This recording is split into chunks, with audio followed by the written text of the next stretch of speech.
wasn't he tricked you? We told you. Where are you going? See, there's nothing to follow. Come on.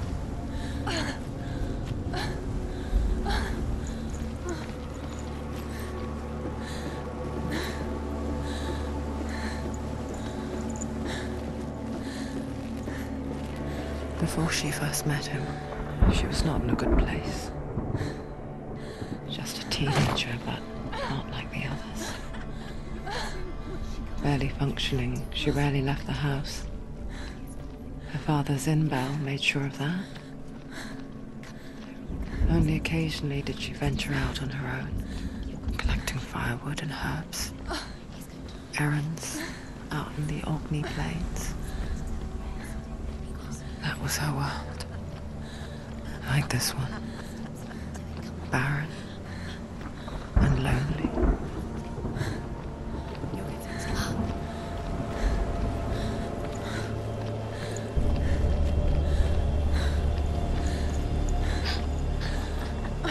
It's already disappeared. Nothing lives here, not even you. It's in your mind. You think you can see it, but it's in your mind. There he was. The lone figure of a boy. He's there, under the tree. Swordplay under the shade of a tree. She remembers the first time she saw him. Where is he? He's there. To her young eyes, Under the tree. he moved as if dancing, and the world danced with him. The gloom lifted. For the first time in years, she felt a ray of hope.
The Northmen tell of a great hero.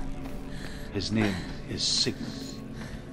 His father's hall was built around a great tree, and one day, Odin comes and thrusts a sword into the tree, a gift to whomever can release it. Many try, but the sword only comes out at Sigmund's touch. His brother-in-law, King Siggeir, wants it, but Sigmund refuses him, so King Siggeir plots revenge. He invites Sigmund and his brothers to a feast, but when they arrive, they are met with an army, not a warm welcome. King Siggeir captures Sigmund.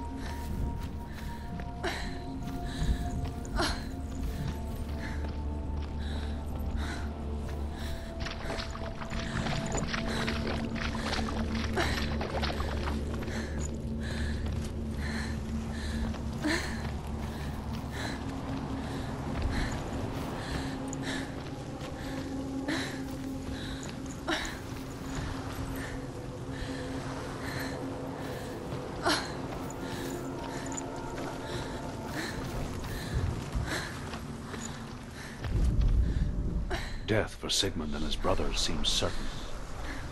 But the king's wife is Sigmund's sister, and she begs for mercy and implores the king to chain them up instead. He agrees. Not for mercy, though, but because he plans an even more cruel and lingering death. Chained to a tree falls down a ship.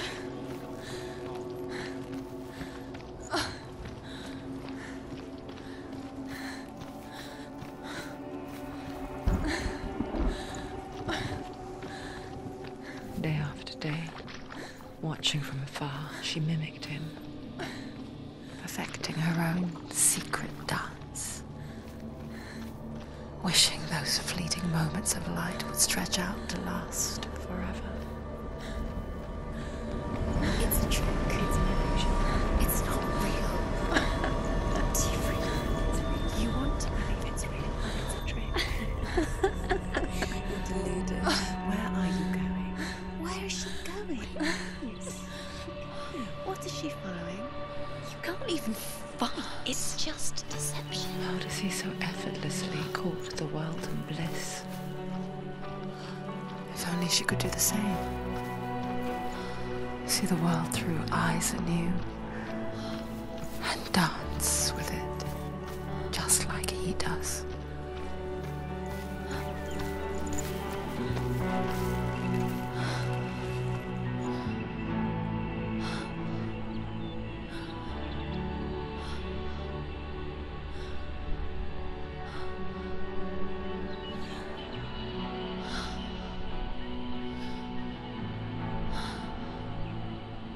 What's your name? Senua. I haven't seen you before. I don't leave home much. Oh, Zenua's daughter. I have to go. Wait. Who taught you to fight like that? No one. No one. Well, I watched you, and You learnt all of that from watching me? You should become a warrior, you know. me? I'm Dillion. I'm here for the warrior trials. Just come and watch. And bring your sword. You can't put it into words. That moment when you look into the eyes of the one who's supposed to reassure you, make you feel safe. It only takes an instant. Fear swallows you before you have a chance to make sense of it. And darkness becomes a part of who you are. You killed him. But her world changed the day the Northmen took him from her. Senua knows that there's no going back to how things were. That there's nothing to go back to at all. Stay still, stay quiet, hide, don't tell her. Their gods can see into your mind. They will use this power to destroy They you. won't stop me. I can still feel him. Whatever's left of him, they will never let him go. I'm not gonna let him rot here. You're the one rotting here. Leave me alone. You will die here, No. and all your suffering will have been for nothing. Shut up!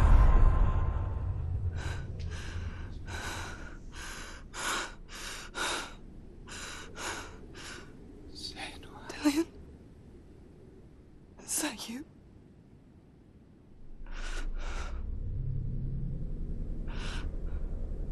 I'll find you, my love. I promise.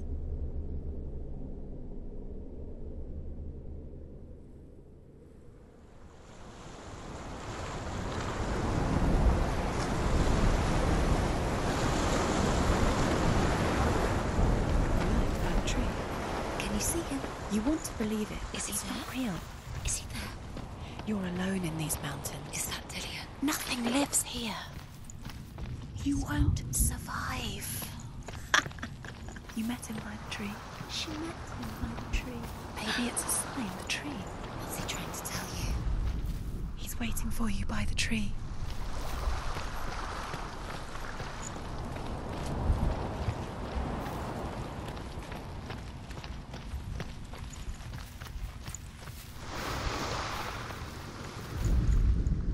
As the she-wolf licks the sweet honey from Sigmund's face, he bites the wolf's tongue. The she-wolf pulls away, but Sigmund holds on. The chains break, and he is free. After his escape, Sigmund lives like us, hidden in the forest. His enemy, King Siggeir, believing him dead, as his sister plots revenge. And for vengeance to succeed, even the great Sigmund needs help. So she sends her sons to him, but their blood is weak and corrupted.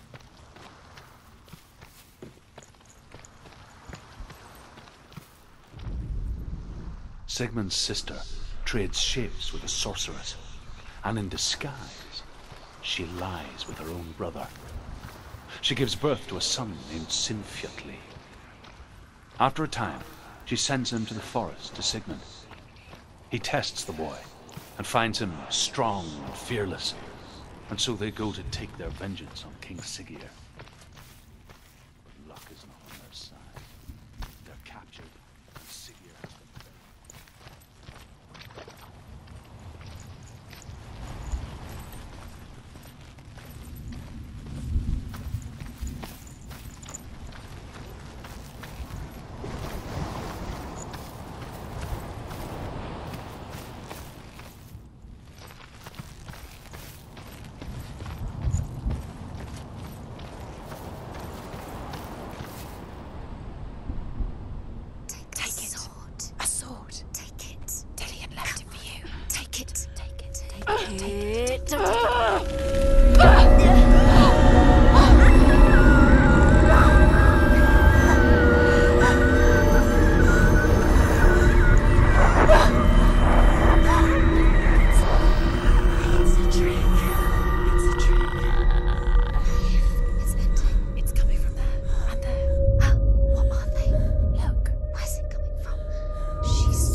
Imagine a sword that can slay gods.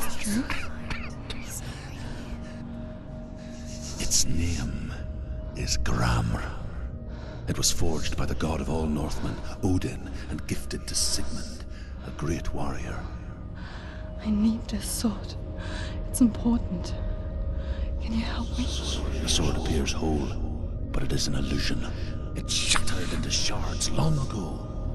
It is said a great warrior can reforge Gramr by answering the trials of Odin, one for each shard.